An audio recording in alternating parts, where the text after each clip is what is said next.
یا رسول اللہ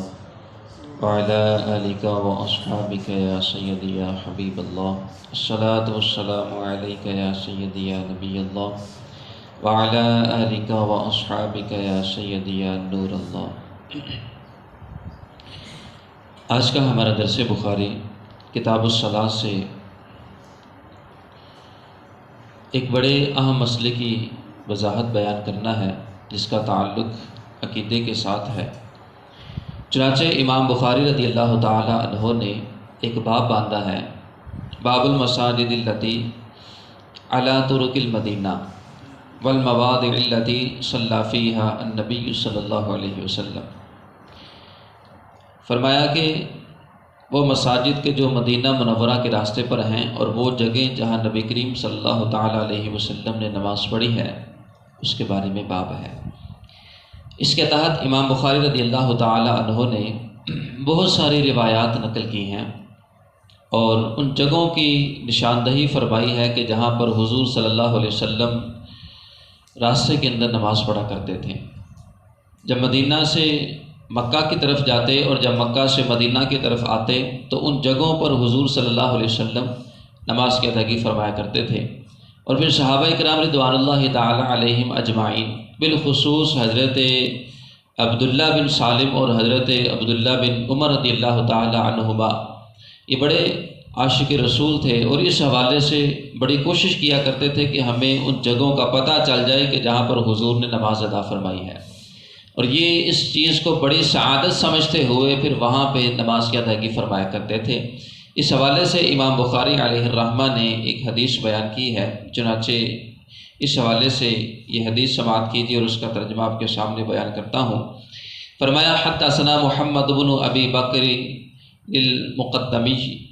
قال حدثنا فضیل بن سلیمان قال حدثنا موسیٰ بن عقبہ قال رأیت سالم بن عبد اللہ یتحرى اماکن من الطریق فیصلی فیہا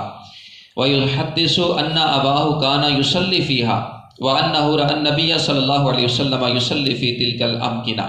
وحدثنی نافع عن ابن عمر انہ کان یصلی فی تلک الامکنہ۔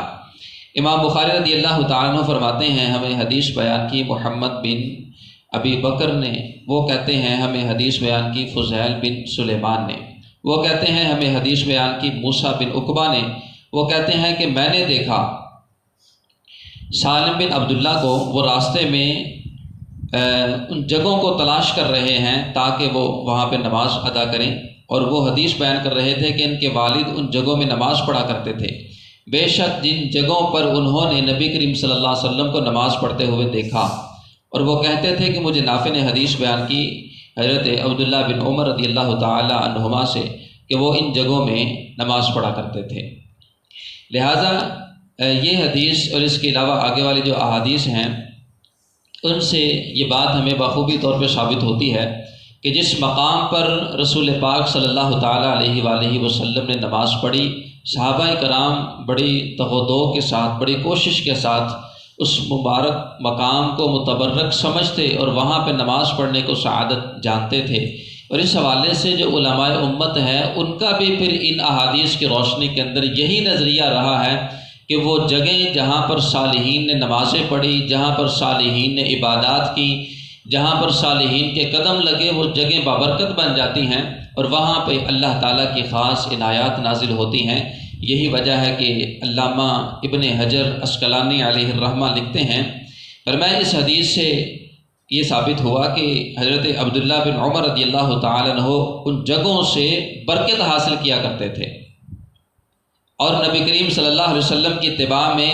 ان کا شدید لگاؤ بڑا مشہور تھا۔ جب ان کو پتہ چل جاتا کہ اس چیز کا تعلق حضور کی ذات کے ساتھ ہے تو وہ اس چیز کو اپنانے کی کوشش کرتے تھے، وہ یہ نہیں دیکھتے تھے کہ حضور نے کیوں کیا اور کیسے کیا، حضور صلی اللہ علیہ وسلم نے یہ جو عمل کیا ہے اس کا سبب کیا تھا، کرنا چاہیے نہیں کرنا چاہیے، وہ یہ دیکھتے تھے کہ اس کا تعلق حضور کے ساتھ ذات کے ساتھ ہے، لہٰذا وہ فوری طور پہ اس عمل کو کرنے کی کوشش کرتے اور اس کو بجا لاتے تھے۔ اور پھر اس حوالے سے جو صالحین امت ہیں انہوں نے اس حوالے سے جو ہے نا وہ تصریحات فرمائی ہیں۔ چنانچہ علامہ ابن بطال مالکی قرطبی علیہ الرحمہ ان کی شرح کے اندر لکھتے ہیں، فرمایا مکے کے راستے میں جن جگہوں پر نبی کریم صلی اللہ علیہ وسلم نے نمازیں پڑھی، حضرت عبداللہ بن عمر ان جگہوں پر اس لیے نماز پڑھتے تاکہ ان جگہوں سے برکت حاصل کریں اور ان جگہوں کی فضیلت میں رغبت رکھتے تھے، اور ہمیشہ سے لوگ صالحین اور اہل فضل کی جگہوں سے برکت حاصل کرتے رہے ہیں۔ کیا تم نہیں دیکھتے، حضرت اتبان بن مالک رضی اللہ تعالیٰ عنہ نے نبی کریم صلی اللہ علیہ وسلم سے سوال کیا تھا کہ آپ ان کے گھر میں نماز پڑھیں تاکہ وہ اس جگہ کو نماز پڑھنے کی جگہ بنا لیں، تو حضور صلی اللہ علیہ وسلم نے پھر گھر جا کے ان کے نماز بھی ادا فرمائی تھی، اور اس جگہ کو حضرت اتبان بن مالک صحابی رسول صلی اللہ علیہ وسلم نے اپنا جائے نماز اور مصلی بھی بنا لیا تھا، اور پھر اسی جگہ کے اندر حضرت اتبان بن مالک رضی اللہ تعالیٰ عنہ نماز ادا کیا کرتے تھے۔ حالانکہ گھر میں اور بھی بڑی پاک صاف ستھری جگہ موجود تھی، لیکن وجہ کیا تھی؟ وجہ یہی تھی کہ اس جگہ کو حضور صلی اللہ علیہ وسلم کے قدموں کے ساتھ نسبت حاصل ہو چکی تھی۔ لہذا صالحین کے جو آثار ہوتے ہیں، صالحین کے ساتھ جو منسوب کردہ اشیاء ہوتی ہیں، وہ بڑی بابرکت ہوتی ہیں، اللہ تعالیٰ کو وہ بڑی پسندیدہ ہیں اور بڑی محبوب ہیں۔ اس لیے جو صالحین ہوتے تھے وہ ان جگہوں کو نماز گاہ بنا لیا کرتے تھے اور ان جگہوں میں رغبت رکھا کرتے تھے۔ اور پھر اس حوالے سے ایک حدیث جو آپ کے سامنے یہاں پر اس باب سے بیان کرنا چاہوں گا، جو بڑی قابل غور ہے، صرف اس کا ترجمہ سماعت کیجیے۔ حدیث نمبر ہے 486۔ اس میں حضرت عبداللہ ابن عمر رضی اللہ تعالی عنہ شرف الروحا، یہ ایک بستی ہے، اس بستی کے بارے میں جو ہے وہ محدثین نے بڑا تفصیل سے بیان کیا ہے کہ قبیلہ مزینہ کی یہ بستی ہے جو مدینہ منورہ سے 2 راتوں کے فاصلے کے اوپر ہے، اور رسول اللہ صلی اللہ علیہ وسلم نے اس بستی کے بارے میں فرمایا ہے کہ اس ذات کی قسم جس کے قبضہ قدرت میں میری جان ہے، حضرت عیسیٰ علیہ السلام روحا کی وادی میں ضرور حج یا عمرہ کرتے ہوئے گزریں گے۔ اور پھر حضور نے فرمایا کہ حضرت عیسیٰ علیہ السلام اس مسجد میں پہنچے جو عرق الزبیہ کے پاس بطن روحا میں ہے، اور یہ وادی جنت کی وادیوں میں سے ہے، اور مجھ سے پہلے اس وادی میں 70 نبیوں نے نمازیں ادا فرمائی ہیں۔ تو فرمایا کہ حضرت ابن عمر شرف الروحا سے واپسی میں چھوٹی پہاڑی کے اوپر نماز پڑھا کرتے تھے، اس کا کنارہ اس راستے پر ختم ہوتا جو مسجد سے قریب ہے۔ مسجد اور شرف الروحا کے آخری حصے کے درمیان مکہ جاتے ہوئے اب وہاں ایک مسجد بن گئی ہے۔ حضرت عبداللہ ابن عمر اس مسجد میں نماز نہیں پڑھتے تھے، بلکہ اس کو اپنی بائیں جانب اور اپنے پیچھے چھوڑ دیتے تھے، اور اس کے آخر میں اس چھوٹی پہاڑی کے اوپر نماز پڑھتے تھے۔ حضرت عبداللہ بن عمر رضی اللہ تعالیٰ عنہ کا عشق رسول دیکھیں اور اتباع رسول کا اندازہ لگائیں، اور حضور صلی اللہ علیہ وسلم سے منسوب جگہ سے برکت حاصل کرنے کا عقیدہ چیک کریں۔ کہتے عبداللہ بن عمر رضی اللہ تعالی عنہ اس مسجد میں نماز نہیں پڑھتے تھے، بلکہ مسجد کو پیچھے چھوڑ دیتے، اس کو سائڈ پہ چھوڑ دیتے، اور اس مقام کے اوپر، اس چھوٹی پہاڑی کے اوپر جا کر حضرت عبداللہ بن عمر نماز پڑھا کرتے جہاں حضور نے نماز پڑھی ہے۔ اور بعض اوقات رات گزارنے کا معاملہ آتا ہے، جس طرح کی حدیث میں آگے تصریح موجود ہے، تو اسی جگہ رات گزارتے، صبح کی نماز بھی وہیں پہ ادا کرتے، کیونکہ انہوں نے دیکھا تھا کہ مصطفیٰ نے اس پہاڑی کے اوپر نماز پڑھی ہے، لہٰذا وہ مسجد کی بجائے پہاڑی کے اوپر نماز پڑھنے کو ترجیح دیتے تھے، کیونکہ اس جگہ کو تعلق اور نسبت حضور صلی اللہ علیہ وسلم سے ہو چکی تھی۔ لہٰذا صحابہ کرام کا تو بڑا واضح طور پہ عقیدہ تھا کہ وہ صالحین کے آثار سے تبرک حاصل کیا کرتے تھے۔ جس جگہ کو صالحین سے نسبت ہو جاتی، اس جگہ کا بڑا ادب و احترام کیا کرتے تھے۔ بدبخت قسم کے لوگ ہیں کہ جو اس حوالے سے عقیدہ اپنا رکھتے ہیں کہ معاذ اللہ ہمیں ضرورت ہی نہیں ہے صالحین کے مزارات پہ جانے کی، اور ان جگہوں پہ جانے کی جہاں پہ ان جگہوں کا جو تعلق ہے وہ صالحین کے ساتھ ہے، وہ نہ خود جاتے ہیں نہ امت کو اس کے اوپر جانے دیتے ہیں۔ حالانکہ قاضی عیاض مالکی علیہ الرحمہ نے شفا شریف کے اندر بڑے واضح طور پہ یہ عقیدہ بیان کیا ہے۔ فرمایا کہ نبی کریم صلی اللہ علیہ وسلم کی تعظیم میں سے یہ ہے کہ آپ کے تمام مشاہد، مکہ اور مدینہ کی تمام جگہوں اور جہاں آپ نے عیادت کی ہے اس کی تعظیم کی جائے، اور جن چیزوں کو آپ نے چھوا ہے ان کی بھی تعظیم کی جائے۔ اور صفیہ بنت نجدہ بیان کرتی ہیں کہ حضرت ابو محذورہ کے سر کے اگلے حصے کے بال بہت لمبے تھے اور زمین تک لٹکتے تھے،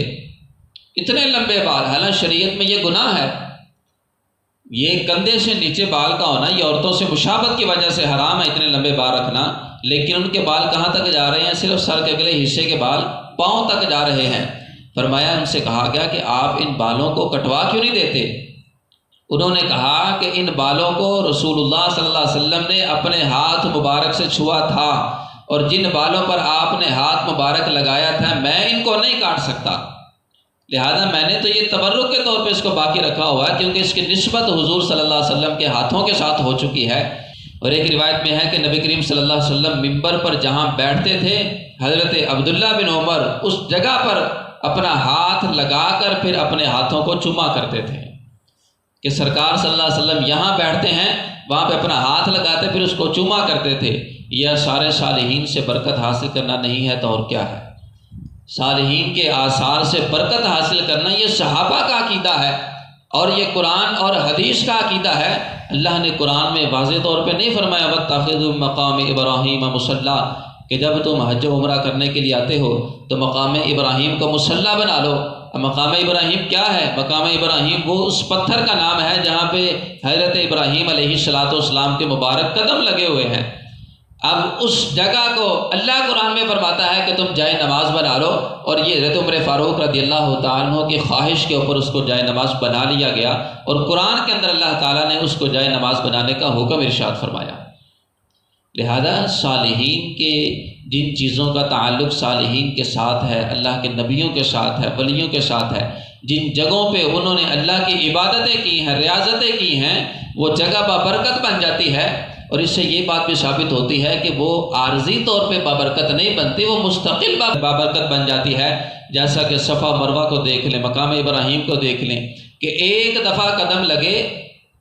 زندگی کے اندر اور اب تک وہ باعث برکت ہیں۔ وہ راستے کے جہاں پر حضور کے قدم لگے، جہاں پر حضور نے نمازیں پڑھی، وہ حضور صلی اللہ علیہ وسلم نے ایک دفعہ یا چند ایک دفعہ پڑھی، لیکن قیامت تک کے لیے بابرکت بن گئی۔ پتہ چلا کہ اس جگہ کو اللہ تعالیٰ پسند کرتا ہے اور اس جگہ کو بابرکت ہمیشہ کے لیے بنا دیتا ہے۔ تو جس مقام پر اللہ کے صالحین کے، نبیوں کے، ولیوں کے قدم لگ جائیں قیامت تک بابرکت بن جاتی ہے۔ مجھے بتائیں کہ جس جگہ اللہ کے ولی خود تشریف فرما ہو، جس جگہ اللہ کے نبی خود تشریف فرما ہو، وہ کیوں نہیں باعث رحمت نزول رحمت بنتی؟ وہ بضرور اللہ تعالیٰ کی رحمتوں کے نزول کی اماجگاہ ہوتی ہیں، وہاں پہ اللہ تعالیٰ کی خاص رحمتیں نازل ہوتی ہیں، جہاں پہ اللہ کے صالحین کے وجود مشعود تشریف فرما ہوتے ہیں۔ لہٰذا اللہ تعالیٰ کے صالحین کی بارگاہ میں جانا، ان سے منسوب اشیاء کا ادب و احترام کرنا، ان سے برکت حاصل کرنا، یہ قرآن کا، حدیث کا اور صحابہ کرام رضی اللہ تعالیٰ عنہ کا عقیدہ ہے، جو ہمیں ان روایات سے اور ان احادیث سے ثابت ہوتا ہے، اور اسی کے مطابق عقیدہ رکھنا ہر مسلمان کے اوپر لازم ہے۔ اللہ رب العزت ہمیں جو کچھ سنا ہے اس کو یاد رکھنے، عمل کرنے کی توفیق دے۔